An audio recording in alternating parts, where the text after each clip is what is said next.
नमस्कार बंधु बान्धवीসকল स्वागतम जनाइছো আপোনালোকক ডিজিটেল লাইভ ডিএল ইউটিউব চেনেললৈ আৰু ডিজিটেল লাইভ ডিএল ফেসবুক পেজলৈ। বন্ধু বান্ধৱীসকল আজি আমি আপোনালোকলৈ লৈ আহিছো যে পিএম কিষাণৰ এটা গুৰুত্বপূৰ্ণ খবৰ। বন্ধু বান্ধৱীসকল পিএম কিষাণ 18 নম্বৰ কিস্তি সোমাব আৰু যিসকলে নতুনকৈ এপ্লাই কৰিছিল সেই ব্যক্তিসকলে এই 18 নম্বৰ কিস্তিৰ লগতে তেখেতসকলে প্ৰথম কিস্তিটো পাবনে নাই সেই বিষয়ে আমি আমাৰ ভিডিঅ'টোত আলোচনা কৰি আছো। বন্ধু বান্ধৱীসকল তাৰ লগতে পিএম কিষাণৰ 18 নম্বৰ কিস্তিৰ ডেটটো ৰিলিজ কৰি দিয়া হৈছে, ডেটটো অনুমানিক এটা ঘোষণা কৰা হৈছে। তো আপোনালোকে ভিডিঅ'টো স্কিপ নকৰি একেবাৰে শেষলৈ চাই থাকিব। বন্ধু বান্ধৱীসকল ভিডিঅ'টো আৰম্ভ কৰাৰ আগতে মই প্ৰতিটো ভিডিঅ'তে এটা ৰিকুৱেষ্ট কৰিব বিচাৰিছো, যদি এতিয়ালৈকে মোৰ এই ডিজিটেল লাইভ ডিএল ইউটিউব চেনেলটো আপোনালোকে সাবস্ক্ৰাইব কৰা নাই তেতিয়াহ'লে সাবস্ক্ৰাইব কৰি দিব, আৰু যদি ফেচবুকো চাই আছে তেতিয়াহ'লে আমাৰ এই ডিজিটেল লাইভ ডিএল ফেচবুক পেজটো আপোনালোকে ফলো কৰিবলৈ নাপাহৰিব। তো বন্ধু বান্ধৱীসকল বলক পলম নকৰাকৈ আমি ভিডিঅ'টো আৰম্ভ কৰোঁ।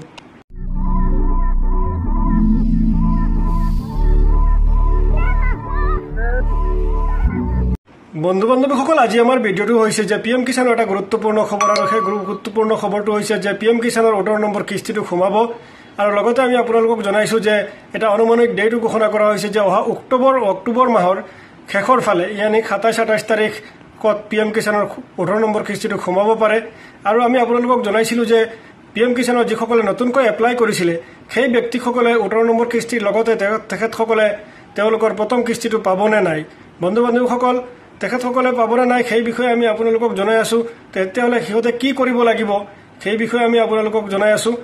যিসকল ব্যক্তিয়ে নতুনকৈ এপ্লাই কৰিছিলে সেই ব্যক্তিসকলে প্ৰথমে তেখেতসকলে নিজৰ যিটো বেংক একাউণ্টৰ লগত আধাৰ কাৰ্ডটো লিংক আছে নে নাই সেই বিষয়ে চেক কৰিব লাগিব, সেই বস্তুটো চেক কৰিব লাগিব। যদি বেংক একাউণ্টৰ লগত আধাৰ কাৰ্ডটো লিংক নাথাকে তেতিয়াহ'লে তেওঁলোকৰ প্ৰথম কিস্তিটো নোসোমাব। আৰু তাৰপিছত তেখেতসকলৰ ৰেজিষ্ট্ৰেশ্যন নাম্বাৰটো এপ্ৰুভ হৈছে নে নাই, ডিষ্ট্ৰিক্ট লেভেলটো এপ্ৰুভ হৈছে নে নাই, ষ্টেট লেভেলটো এপ্ৰুভ হৈছে নে নাই সেই বিষয়ে তেখেতসকলে চেক কৰিব লাগিব।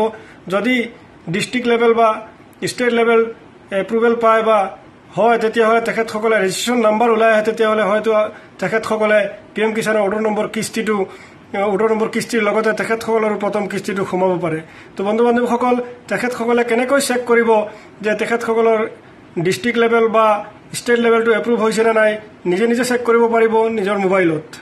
বন্ধু বান্ধৱীসকল এতিয়া আমি আপোনালোকক লৈ আহিছোঁ আমাৰ মোবাইল স্ক্ৰীণত, আৰু মোবাইল স্ক্ৰীণত আপোনালোকক লৈ অহাৰ কাৰণটো হ'ল যিসকল ব্যক্তিয়ে নতুনকৈ এপ্লাই কৰিছিলে সেই ব্যক্তিসকলে তেখেতসকলৰ পিএম কিষাণৰ ৰেজিষ্ট্ৰেশ্যন নাম্বাৰটো ওলাইছে নে নাই, তেখেতসকলৰ ডিষ্ট্ৰিক্ট লেভেলটো এপ্ৰুভ হৈছে নে নাই, ষ্টেট লেভেলটো এপ্ৰুভ হৈছে নে নাই, তেখেতসকলে 18 নম্বৰ কিস্তিৰ লগত তেখেতসকলৰ টকাটো পাবনে নাই সেইটো চেক কৰিব লাগিব। আৰু সেইটো চেক কৰিবলৈ হ'লে নিজে নিজৰ মোবাইলতে কৰিব পাৰিব। আমি আপোনালোকক দেখুৱাই আছোঁ আমাৰ মোবাইলত, আপোনালোকে আমাৰ মোবাইল স্ক্ৰীণটো চাওক। প্ৰথমে আপোনালোকে যিকোনো এটা ব্ৰাউজাৰ অ'পেন কৰিব লাগিব আৰু ব্ৰাউজাৰৰ চাৰ্চ কৰিব লাগিব আপোনালোকে পিএম কিষাণ। মই চাৰ্চ কৰি দেখুৱাই আছোঁ। পিএম কিষাণ চাৰ্চ কৰাৰ লগে লগে তলফালে স্ক্ৰল ডাউন কৰিব। স্ক্ৰল ডাউন কৰাৰ পিছত চাওক ইয়াত লিখা আছে status of self registration farmer. ইয়াৰ ওপৰত ক্লিক কৰিব।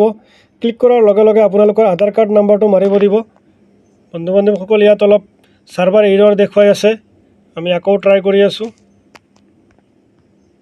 মানে ছাৰ্ভাৰৰ প্ৰব্লেমৰ কাৰণে আমি আপোনালোকক বৰ্তমান দেখাব পৰা নাই। আপোনালোকে তেনেকৈ কৰিব আৰু ইয়াৰ ওপৰত ক্লিক কৰাৰ লগে লগে আপোনালোকক আধাৰ কাৰ্ড নাম্বাৰটো মাৰিব দিব। আধাৰ কাৰ্ড নাম্বাৰ মাৰি এটা কেপচা আহিব, কেপচাটো আপোনালোকে কেপচা বক্সত বহাই দিব। বহাই পেলাই আপোনালোকে ছাবমিট বটমত ক্লিক কৰিব। ছাবমিট বটমত ক্লিক কৰাৰ লগে লগে আপোনালোকৰ ৰেজিষ্ট্ৰেশ্যন মোবাইল নম্বৰত এটা OTP যাব, আৰু OTPটো যোৱাৰ লগে লগে আপোনালোকে সেই OTP য'ত বহাব লাগে তাত বহাই পেলাই ছাবমিট কৰাৰ লগে লগে আপোনালোকৰ সন্মুখত আপোনালোকৰ নাম চব ওলাই আহি পৰিব। যদি ৰেজিষ্ট্ৰেশ্যন নাম্বাৰ হয় তেতিয়াহ'লে তাত লিখা আহিব যে আপোনাৰ ৰেজিষ্ট্ৰেশ্যন কমপ্লিট হৈ গ'ল, আৰু যদি নাহে তেতিয়াহ'লে হয়তো ডিষ্ট্ৰিক্ট এপ্ৰুভ পেণ্ডিং বা ষ্টেট এপ্ৰুভেল পেণ্ডিং তেনেকুৱা লিখা আহিব। আপোনালোকে নিজে কৰিব পাৰিব। তো বন্ধু বান্ধৱীসকল আজি আমাৰ ভিডিঅ'টোৰ মূল বিষয়বস্তু এইখিনি আছিলে। যদি আপোনালোকে ভাল পায় তেতিয়াহ'লে আপোনালোকৰ বন্ধু বান্ধৱীলৈ ভিডিঅ' লিংকটো শ্বেয়াৰ কৰিব আৰু সকলোকে জানিবলৈ সুযোগ দিব। শেষত আকৌ এবাৰ ৰিকুৱেষ্ট কৰিছোঁ, যদি এতিয়ালৈকে মোৰ এই চেনেলটো আপোনালোকে ছাবস্ক্ৰাইব কৰা নাই তেতিয়াহ'লে ছাবস্ক্ৰাইব কৰি দিব, আৰু যদি ফেচবুকো চাই আছে তেতিয়াহ'লে আমাৰ এই ডিজিটেল লাইভ ডিএল ফেচবুক পেজটো আপোনালোকে ফলো কৰিবলৈ নাপাহৰিব।